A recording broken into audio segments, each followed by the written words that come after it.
ശ്രീജ. ഞാൻ പാലക്കാട് ചിറ്റൂരിൽ നിന്നും വരുന്നു. ഞാനൊരു ഹിന്ദുമത വിശ്വാസിയാണ്. ഞാനിവിടെ വരാനുണ്ടായ കാര്യം, എൻ്റെ കൂടെ വർക്ക് ചെയ്തിട്ടുണ്ടായിരുന്ന ഒരു ക്രിസ്ത്യനായിട്ടുള്ള കൽപ്പന ചേച്ചി, തിരുവനന്തപുരത്ത് വർക്ക് ചെയ്യുന്ന ചേച്ചി പറഞ്ഞിട്ടാണ് ഞാൻ ഈ ആലയത്തിൽ എത്തിപ്പെട്ടത്. എനിക്ക് 24 വർഷമായി വിട്ടുമാറാത്ത ചുമയും ജലദോഷവും അലർജിൻ്റെ അസുഖമായിട്ട് ധാരാളം മരുന്ന് കഴിച്ചിട്ടും, അതുപോലെ തന്നെ ആയുർവേദം, അലോപ്പതി, ഹോമിയോ, യുനാനി എല്ലാം മരുന്ന് കഴിച്ചിട്ട് ഒരു മാറ്റവും ഉണ്ടായിരുന്നില്ല. ഇവിടെ വന്ന് ഉടമ്പടി എടുത്തതിൻ്റെ ഫലമായി ഒരാഴ്ചൻ്റെ ഉള്ളിൽ തന്നെ അത് പൂർണ്ണമായും മാറിക്കിട്ടി. പിന്നീട് എൻ്റെ ഹസ്ബൻഡിന് 10 വർഷമായിട്ടുള്ള ശരീരത്തിൽ യൂറിക് ആസിഡിൻ്റെ അംശം കൂടിയതിൻ്റെ ഫലമായിട്ട് ഗൗട്ട് എന്ന അസുഖം ഉണ്ടാകുകയും നടക്കാനും വണ്ടി ഓടിക്കാനൊക്കെ വളരെയധികം ബുദ്ധിമുട്ടാണ്. അതുകൊണ്ട് പെയിൻ കില്ലർ കഴിച്ചുകൊണ്ടാണ് ഈ 10 വർഷവും പോയിക്കൊണ്ടിരുന്നത്. ഇവിടെ വന്ന് ഉടമ്പടിയിൽ നിയോഗം വെക്കണമെന്ന് ആവശ്യപ്പെട്ടു. അതിന് പ്രകാരം ഞാൻ വെച്ചതിൻ്റെ ഫലമായിട്ട് പൂർണ്ണമായും ആ അസുഖവും മാറിക്കിട്ടി. കൂടാതെ ഞങ്ങൾ രണ്ടുപേരും സർക്കാർ ജീവനക്കാരാണ്. എനിക്കും അതുപോലെ തന്നെ 5 വർഷമായിട്ട് ഒരു ഡിപ്പാർട്ട്മെൻറ്റ് ടെസ്റ്റ്, ഫിനാൻഷ്യൽ കോഡ് വളരെ എളുപ്പമാണ്. പക്ഷേ എന്നിരുന്നാലും എനിക്ക് 1 മാർക്കിന് 2 മാർക്കിനുമായിട്ട് ഞാൻ എന്നും തോൽക്കുമായിരുന്നു. അത് കഴിഞ്ഞ നിയോഗത്തിൽ വെച്ചതിൻ്റെ ഫലമായിട്ട് എനിക്ക് അതിൽ മാതാവ് 50 മാർക്ക് എന്ന് എന്നോട് പറഞ്ഞിട്ടുണ്ടായിരുന്നു തലേ ദിവസം. ആ മാർക്ക് നൽകി എന്നെ പാസ്സാക്കുകയും ഡിപ്പാർട്ട്മെൻറ്റ് ടെസ്റ്റിൽ പ്രൊമോഷൻ ലിസ്റ്റിൽ വരാൻ എനിക്ക് കഴിയുകയും ചെയ്യും. അതിനും അമ്മയോടും തിരുക്കുമാരനോടും ഒരുപാട് നന്ദി പറയുന്നു. കൂടാതെ എൻ്റെ ഹസ്ബൻഡ് ജോയിൻറ്റ് BD ആയിട്ട് വർക്ക് ചെയ്യുന്നു. 2027 മെയ് മാസത്തിലാണ് റിട്ടയർമെൻറ്റ്. ഒരിക്കലും പ്രൊമോഷൻ ലഭിക്കില്ല എന്ന് പറഞ്ഞതായിരുന്നു.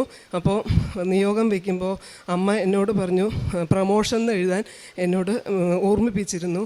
അതിൻ്റെ ഫലമായിട്ട് ഹസ്ബൻഡിന് സീനിയോറിറ്റി ലിസ്റ്റ്, പ്രൊമോഷൻ ലിസ്റ്റിൽ ലാസ്റ്റ് പേരായിട്ട് ഉൾപ്പെട്ട് വരികയും അതിൻ്റെ ഫലമായി കഴിഞ്ഞ മാസം പ്രൊമോഷൻ BPO ആയിട്ട് ബ്ലോക്ക് പ്രോഗ്രാമിംഗ് ഓഫീസറായി ഗസറ്റഡ് തസ്തികയിൽ 23 തീയതി ജോലിയിൽ പ്രവേശിക്കുകയും ചെയ്തു. പിന്നീട് എൻ്റെ മോൾക്ക് +2 മാത്സിൽ തോൽക്കുമെന്ന് പറഞ്ഞതായിരുന്നു.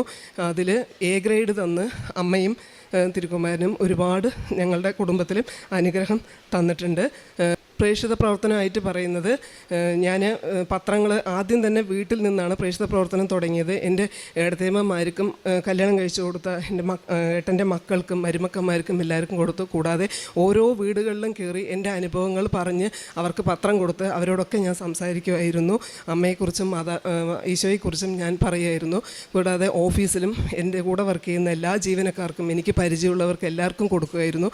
കൂടാതെ ഗവൺമെൻറ് ഹോസ്പിറ്റലിൽ പോയി രോഗികളെ കണ്ട് അവർക്ക് ഓരോരുത്തരോടും ഞാൻ എനിക്കുണ്ടായ അസുഖങ്ങളെക്കുറിച്ചും എനിക്ക് അമ്മയുടെ അനുഗ്രഹത്തെക്കുറിച്ചും ഞാൻ അവരോട് പറഞ്ഞ് കൊടുക്കുമായിരുന്നു. പിന്നീട് ഓട്ടോ സ്റ്റാൻഡിലും അതുപോലെ തന്നെ റോഡിൽ നടന്നു പോകുന്ന ഓരോരുത്തരും ഞാൻ പരിചയപ്പെട്ട് സംസാരിക്കുമ്പോൾ ഞാൻ ആലപ്പുഴയിലെ മാതാവിനെക്കുറിച്ചും കൃപാസനത്തെക്കുറിച്ചും അവരോട് പറയുമായിരുന്നു. കൂടാതെ മാതാവിൻ്റെ ലോക്കറ്റ് വാങ്ങിച്ച് പരീക്ഷ എഴുതാൻ പോകുന്ന എല്ലാ കുട്ടികൾക്കും ഞാൻ പേപ്പർ കഴിഞ്ഞ സമയത്ത് അത് കൊടുത്ത് പ്രാർത്ഥിച്ചിട്ടാണ് കൊടുക്കാറുള്ളത്. പേപ്പർ കൊടുക്കാൻ പോകുമ്പോൾ തന്നെ തൈലം അതിൽ പുരട്ടി വിശ്വാസ പ്രമാണം ചൊല്ലി പ്രാർത്ഥിച്ചിട്ടാണ് ഞാൻ ഓരോ പേപ്പറും കൊടുക്കാറുള്ളത്. പിന്നീട് കാരുണ്യ പ്രവൃത്തി എന്ന് പറഞ്ഞാൽ വീടിനടുത്തുള്ള ഒരു കരുണ മെഡിക്കൽ കോളേജിൽ 60 രോഗികളോടെ നമുക്ക് ആരും നോക്കാനില്ലാതെ അവിടെ ഉള്ള രോഗികൾക്ക് ഞാനും എൻ്റെ കൂട്ടുകാരിയും ചേർന്ന് അവർക്കുള്ള പുതിയ ഡ്രസ്സ് 60 പേർക്കും വാങ്ങിച്ചു കൊടുത്തിട്ടുണ്ടായിരുന്നു. കൂടാതെ അടുത്തുള്ളൊരു വൃദ്ധസദനത്തിൽ അവർക്ക് ഒരു നേരത്തെ ഭക്ഷണം എന്നെക്കൊണ്ട് ആകുമ്പോഴൊക്കെ അവിടെ പോയി അവർക്ക് എല്ലാവർക്കും കൊടുക്കാറുണ്ടായിരുന്നു. പിന്നീട് ഓഫീസിലാണെങ്കിലും വീട്ടിലാണെങ്കിലും സഹായം ചോദിച്ച് വരുന്ന എല്ലാവർക്കും എന്നാൽ കഴിയുന്ന സഹായം ഞാൻ ചെയ്തു കൊടുക്കാറുണ്ട്. കൂടാതെ എല്ലാ ഞായറാഴ്ചയും വീട്ടിലൊരു അച്ഛൻ ക്യാൻസറാണ്, അച്ഛൻ വരാറുണ്ട്. അപ്പം മരുന്നിനുള്ളതും അതുപോലെ തന്നെ എൻ്റെ കയ്യിൽ ഉള്ള പൈസ ഞാൻ മാക്സിമം കൊടുക്കാൻ വേണ്ടി ശ്രമിച്ചിട്ടുണ്ട്.